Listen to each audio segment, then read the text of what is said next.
Forbidden Knowledge, Gods of the Bible, Babylonian Bible, Enuma Elish. Throughout the Bible, there are many mentions of other gods that tempt and sway the children of Israel away from the God of Israel. In this continuing series, Gods of the Bible, we will go over who these gods are, where these gods come from, and how these gods affect the Bible. Previously, we discussed the Babylonian god Marduk and how he replaced the previous god of the earth, Enlil. We also discussed how Marduk was a lesser and more insignificant god before being artificially elevated through the actions of King Nebuchadnezzar. The Enuma Elish. Marduk is the Babylonian king of the earth and head of the Babylonian pantheon. Marduk originated as a local god of Babylon and reached prominence under King Nebuchadnezzar and Babylonian expansion. Despite the dubious origins of Marduk, Marduk plays an important role in the Bible. Marduk was the god that was worshipped during the time of Babylonian conquest, and the god that was worshipped during the time of the conquest and exile of the Jewish people to Babylon. The story of Marduk is told in the Enuma Elish. Much like how the Bible and Genesis tell the story of the creation of the earth, the Enuma Elish tells the story of the Babylonian story of creation. The Enuma Elish was likely written during the 9th century BC. There is some archaeological debate whether the story of Marduk predates the Enuma Elish. However, the more predominant view was that the rise of Marduk is in line with the rise of Babylonian conquest under King Nebuchadnezzar. Some historians believe that the rise of Marduk as a supreme deity came under Hammurabi. However, the archaeological evidence seems to suggest that Marduk, as the patron of Babylon, was an intermediary between Hammurabi and the more important Mesopotamian gods.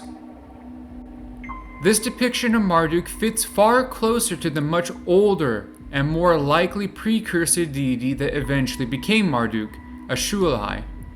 Despite Marduk's questionable rise to power, the story that replaces and overwrites the older Sumerian and Mesopotamian creation stories is the Enuma Elish. The Enuma Elish is the epic story of Marduk and the Babylonian creation story.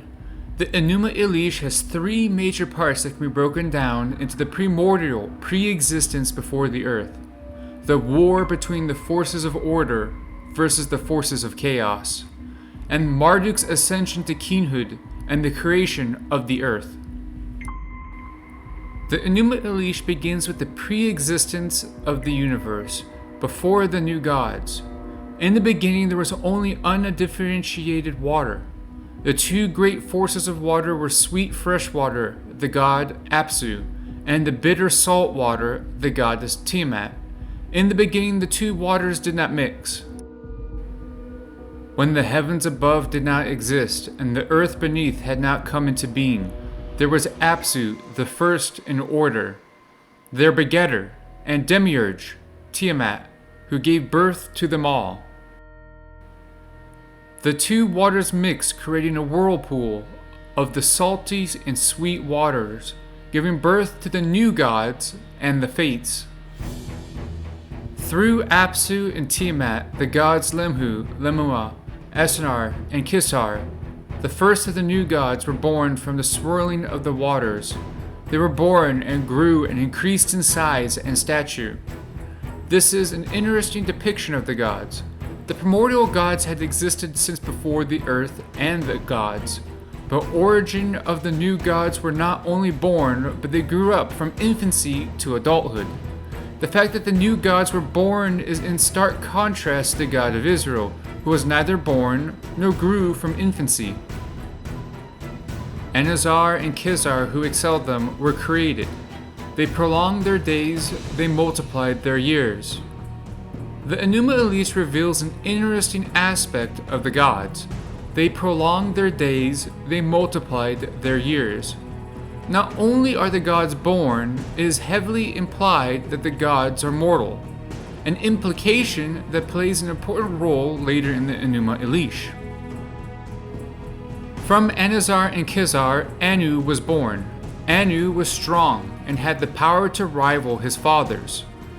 Anu rivaled his father Anazar, and Anu begot Nimrod, who equal to Anu. With the birth of Anu and his son Nimrod, the next generation of gods were born. These generations surpassed their fathers, the offspring of Apsu and Tiamat. Nimrod, the son of Anu, was stronger and was the champion of the new gods.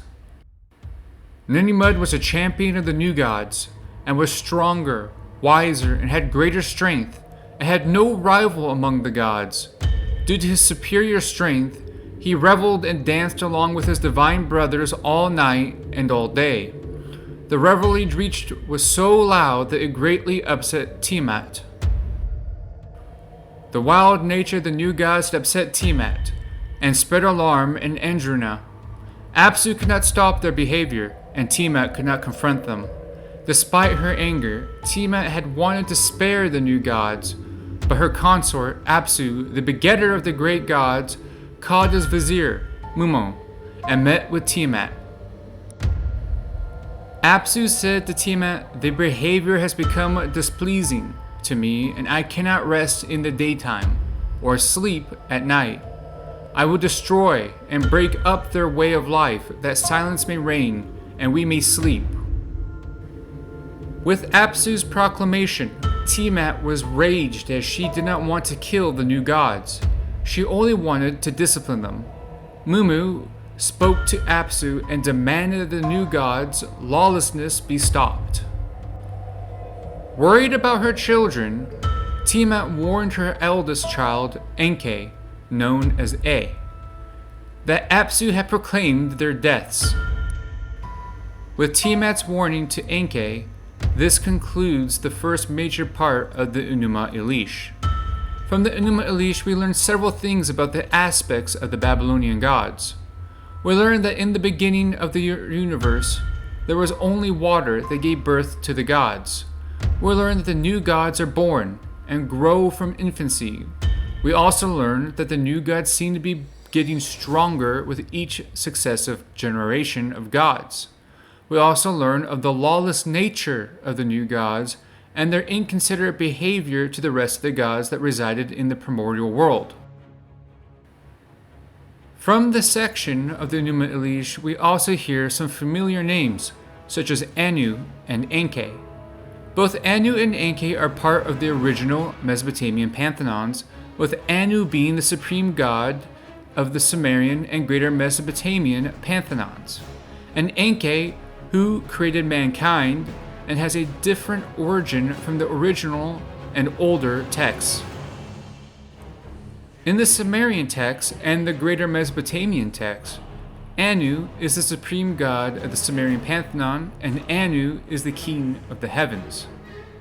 His son, Enlil, is the Sumerian king of the earth, and was the original king of the earth until Marduk usurped his position in the much newer Enuma Elish. In the original Sumerian text, Enki is the son of Anu and older brother of Enlil. The Enuma Elish departs from the original story and places Enki as the oldest son of Tiamat, something that does not happen before the writings of the Enuma Elish. The Enuma Elish is also different from the Bible. The God of Israel was not born, nor does the God of Israel die, something that the Babylonian gods cannot say. Additionally, the God of Israel is the supreme God, period. There is no God greater than the God of Israel according to the Bible. The Enuma Elish is the opposite. The gods who are born later have consistently and progressively gotten stronger, to the point where they rival their fathers and the original old gods. The God of Israel is a God of order, who places everything as they should be. The Enuma Elish points out how the new gods are gods who revel in chaos and debauchery. The Enuma Elish is a significant departure from the much older Sumerian creation myths and cannot even be compared to the creation of the earth in Genesis. The Enuma Elish also outlines the difference in temperament and demeanor of the new and old gods compared to the God of Israel, who is the exact opposite of the Babylonian gods. Does the Enuma Elish tell the primordial origins of the earth? If a god is born, grows, and can die, can they still be called a god? Are the new gods still around today? Does the Enuma Elish have any comparison to the Bible at all? Let me know in the comment section below, and for more Supernatural History TV, like and subscribe.